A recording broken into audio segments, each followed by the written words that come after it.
You have a job, which may even be a decent one, but your compensation is never quite enough to cover your living expenses. You have good intentions of saving more money and cutting back on expenses, but you never seem to follow through. There is a glimmer of hope that your financial situation may improve. Meanwhile, financial obligations continue to accrue. Rather than hoping for things to improve on their own, you should examine your actions to see if there are any that are adding to your monetary problems. Here are some of the most typical causes why people are broke. You dropped out of school. Yes, education is important. You have to keep learning because the world keeps changing. Continuous learning is absolutely required to have any significant achievement at all in the world. Go to bed every night a little wiser than you were when you got up. But some people would agree that not all educated people succeed in life. But come on, having some scholastic credentials on your belt will surely land you more decent and higher paying jobs.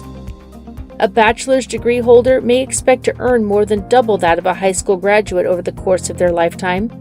According to 2019 forecasts from the United States, a worker with a bachelor's degree will earn $2.66 million during a 40-year career, whereas a person with only a high school diploma will earn $1.56 million. The payoff from furthering one's education is not automatic. When deciding what to major in, it's essential to consider the potential payoffs. You shouldn't take out more in student loans than you can afford to pay back in the first year after graduation. You try to keep up with the Joneses. Your BFF shops at Prada, your coworker drives a Porsche, and your new next-door neighbor is buying a McMansion. If they can have it all, then you should too. Perhaps not, though. It's easy to be caught in the trap of trying to keep up with the Joneses. A good rule of thumb is to never spend more than you earn. Instead of buying a brand new automobile with a huge monthly payment, choose a reliable but cheaper second-hand vehicle. The most frugal choice would be to extend the life of your present vehicle to 200,000 miles or more. In addition, prospective homebuyers should save aside enough money for a 20% down payment and a mortgage payment that doesn't exceed 28% of their monthly take-home pay. You're not trying. According to a certified financial advisor and author, Tom Corley of the Rich Habits book series, and "it's not in my job description" mentality will lead to low earnings and limited employment opportunities. If you want to advance in your career, you need to do more than simply your work. Nothing indicates you're worth it like the outstanding quality of your job. Make sure your bosses know how valuable you are to the company by keeping track of things like new clients you've brought in and projects you've finished ahead of schedule and under budget. Don't be afraid to brag about your achievements and ask for a promotion. Besides working on your connection with your employer, you should also focus on networking with others in and out of your company. Determine if your firm will contribute to your professional development training if you feel you need it for promotion. You have bad habits. You drink, smoke, like fast food, and don't run unless someone's chasing you. Well, maybe your health isn't the best, but at least you can enjoy yourself, right? However, your financial situation is likely unhealthy as well because of your poor behaviors. Not entertaining at all. There is usually a pattern of poor behaviors that contributes to a person's financial difficulties. In contrast, if you can kick those negative habits, you'll be better off physically and financially. If you smoke a pack a day and a pack of cigarettes costs $6, that's $2,200 a year only on smokes. In addition, there are medical expenses of $35 for each box. If you smoke a pack a day, that's an extra $12,775 every year. As for alcohol, even moderate drinking adds up. Just 2 glasses of wine a day run you more than $1,000 a year, and that calculation is based on sipping the cheap stuff at home. You make impulse purchases. You stand in line, then something catches your attention, and you throw it in your cart without giving it much thought. Sounds familiar, right? About 20% of people who shop at supermarkets impulse buy when they're there. Although an infrequent purchase of gum probably won't cause financial hardship, a string of impulsive buys likely will. If you've lost control of your finances, keeping a spending log for a month will help you identify where your money is going. Creating a budget can help you calculate how much discretionary spending you can afford after paying bills and saving.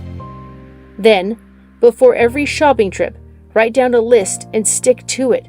Stop receiving promotional emails from stores and stay away from the mall or shopping sites when you're bored to avoid the temptation to make a frivolous purchase. We are never going to risk what we have and need for what we don't have and don't need. You play the lottery. You keep throwing money at the Powerball in the weekly hopes of winning big. Winning the lottery is undoubtedly great, but did you know that this habit is one of the reasons you are poor? The probability of becoming the lucky winner is 1 in 292,201,338. If you play the lottery once a week for $20, you will squander $1,040 this year. While 20% of individuals who are financially secure play the lotto monthly, only 6% play weekly. Rather than wasting $1,000 a year on lottery tickets, you would be better off starting a Roth IRA and investing the equivalent amount each year in a fund that returns 7%. After 30 years, your Roth IRA balance would be $105,000, all of which would be tax-free growth. You have no clear financial plans. Every decision you make about your financial situation should begin with a clear and well-defined set of financial goals. To rephrase, when you plan for the future and establish financial objectives, you are directing your actions. They point you on the right financial path and instill in you a feeling of purpose. As an added bonus, you won't feel responsible for your financial decisions without them. If you set a goal of saving $10,000 this year, for instance, you should ask yourself before making any major purchases whether or not they would contribute to your savings goal. You make minimum payments. Only making the minimum payment puts you in debt longer and increases your interest payments. It may potentially jeopardize your credit score. Paying the minimum on your credit card maintains your account in good standing and saves you from incurring late penalties, but that's about it. It will not get you very far in terms of lowering your credit card debt.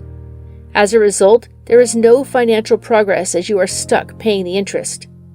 If you're in this kind of financial situation, paying only the minimum for a few months can be a good strategy to save money in the short term. Therefore, it's incorrect to claim you should never do it. However, as a long-term plan, it is a formula for disaster. You associate with the wrong people. Didn't your mother tell you as a child that associating with the wrong people would lead to trouble? Well, the advice is still applicable when you're an adult and your funds are involved. It's difficult to get ahead financially if you hang out with people who have lousy money habits. The reason is that when individuals around you reinforce your habits, you are less likely to change them. You're a slacker. Nothing beats kicking up your feet and watching television or surfing the web at the end of the day, and probably even in the morning and middle of the day. However, if you're struggling to make ends meet, you're squandering potentially crucial time. Individuals with financial difficulty spend an hour or more a day watching TV, and 74% spend an hour or more using the internet recreationally. In contrast, the majority of rich people spend their time improving themselves, volunteering, performing side jobs, or following a passion that might lead to greater financial benefits. Don't let fear, laziness, or uncertainty keep you glued to the couch. Even minor initiatives toward better time management can help your financial situation. And there's all kinds of things, compromises that people have to make in most jobs. Sort through your belongings to see what you can sell at a yard sale, on consignment, or online. Turn your pastime into a source of cash. Find a roommate to split living expenses if you have a spare room. You are not prepared for emergencies. According to Federal Reserve Board research from 2018, roughly 1/3 of U.S. households would need to sell something or borrow money to fund a $400 emergency. Whoa, can you imagine that? You are setting yourself up for financial catastrophe if you do not plan for financial crises. And while medical crises are common, they are not the sole risk. What happens if your automobile breaks down? What happens if you lose your job? You don't budget. One of the primary reasons most individuals are bankrupt is that they do not live on a budget. In fact, just 41% of Americans stick to a budget. Budgeting gives you the ability to plan, track, and analyze your spending patterns. It is your well-defined roadmap to your financial objectives. Most individuals are broke because they don't keep track of their spending. However, this completely violates the point of a budget. It's easy for money to slip through your fingers if you don't track your expenditures. Then, Before you know it, you're broke and have no idea why. Money has a propensity of wandering off if you don't pay close attention to your purchasing habits. You must keep track of your expenditures at the grocery store, retail outlets, and restaurants. Otherwise, you'll be left wondering what happened to all of your money. The majority of individuals are broke because they make poor financial decisions. So, if you find yourself in the same situation, try to reassess your money habits and avoid making these mistakes.